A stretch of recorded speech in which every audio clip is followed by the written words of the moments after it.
दोस्तों, आप में से कई सारे व्यूअर्स ने सुना होगा कि चांद पर पानी पाया गया है।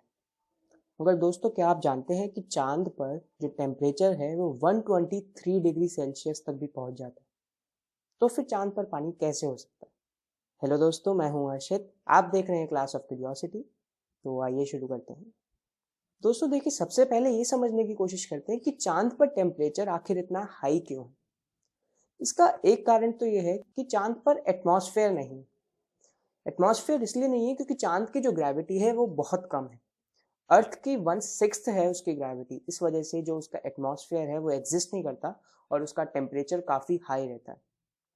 और दूसरा कारण यह है कि जो सोलर विंड, जो सन से जो सोलर विंड्स निकलती हैं, उनमें इतनी ज्यादा हीट और इतनी डिस्ट्रक्टिव होती हैं कि जब चांद पर मैग्नेटिक फील्ड नहीं है, जैसा कि हम जानते हैं हमारी अर्थ की सरफेस को उसकी मैग्नेटिक फील्ड प्रोटेक्ट करती है सन की सोलर विंड से।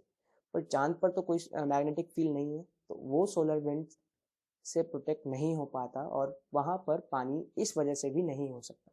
और दोस्तों, ये जो बात है ये कंफर्म की गई थी, जो बहुत सारे जो सैंपल रॉक्स लाई गई थी मून से। जब नासा ने काफी सारे एस्ट्रोनॉट्स को भेजा था, तो कुछ सैंपल रॉक्स उन्होंने यहाँ पे लाके टेस्ट की, तो उसमें पानी बिल्कुल भी नहीं मिला। बट 2009 में एक एक्सपेरिमेंट कंडक्ट किया नासा और इसरो दोनों ने मिलकर। उसमें उन्होंने क्या किया कि एक रॉकेट के एक पार्ट को उन्होंने चांद की सरफेस पे क्रैश किया। और क्रैश करते से ही जो ऊपर एक सैटेलाइट थी उसके कैमरे में ये देखा गया कि जैसे ही वो क्रैश हुआ बहुत तेज स्पीड से चांद की सरफेस से, तो वहां पे वाटर स्प्लैश हुआ। अब ये वाटर कहाँ से आया? तो दोस्तों, सबसे पहले तो ये मिसकंसेप्शन दूर कर लेते हैं कि जो लोग चांद की डार्क साइड कहते हैं, डार्क साइड जैसा चांद का कुछ नहीं है। वो केवल अर्थ से टाइडली लॉक्ड है। इसका मतलब हमेशा अर्थ की साइड, उसकी एक ही साइड फेस करती है। मगर ऐसा नहीं है कि उसकी कोई साइड बिल्कुल डार्क है, उसकी सभी साइड्स पे सनलाइट रिसीव होती है। अब हम बात करते हैं कि जो साइंटिस्ट ने रॉकेट का पार्ट क्रैश किया वो किस जगह पे किया।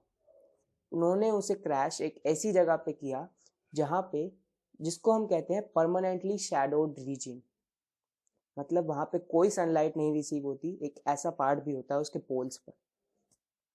तो वहां पे बिल्कुल ठंडा रहता है और वहां पे आइस एग्जिस्ट कर सकती है, बिल्कुल कर सकते हैं, क्योंकि वहां का जो टेम्परेचर है वो लगभग 200 से 250 डिग्री सेल्सियस के अराउंड रहता है। अब बात करते हैं चांद पर आखिर पानी आया कहाँ से। तो इसका सबसे बड़ा कारण तो इसका सबसे बड़ा रीजन तो हो सकता है जो कॉमेट्स स्ट्राइक करते हैं चांद पर, क्योंकि कॉमेट्स अपने साथ में पानी लाते हैं। दूसरा रीजन ये हो सकता है कि आखिर जो चांद है वो है तो अर्थ का ही पार्ट।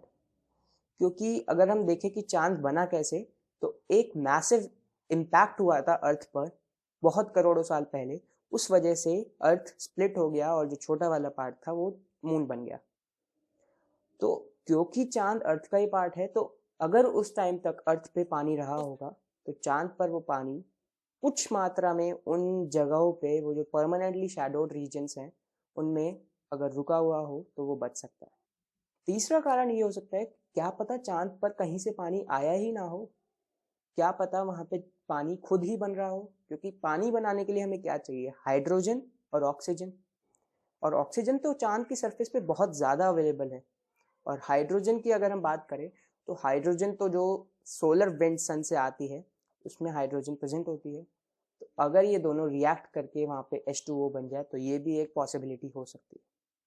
और अगर वो, और ज़्यादातर केसेस में तो ये जो H2O का मॉलिक्यूल बनेगा वो दूर भाग जाएगा यूनिवर्स में। बट अगर वो वहाँ पे, वो जो परमानेंटली शैडोड रीजन के क्रेटर्स हैं, अगर वो वहाँ पे लैंड कर जाता है, तो हो सकता है कि वो वहीं पे स्टे कर जाए और वाटर बन के रह जाए, मतलब आइस बन के रह जाए। तो काफ़ी समय तक हम मानते थे कि चांद बिल्कुल ड्राई है, बट ये पता चला कि चांद पर भी पानी है। तो दोस्तों, मुझे उम्मीद है कि आपको ये वीडियो पसंद आई होगी। अगर आपको ये वीडियो पसंद आई हो तो लाइक करें और शेयर करें और चैनल को सब्सक्राइब करें। मैं मिलता हूँ आपको अगले वीडियो में। Thank you.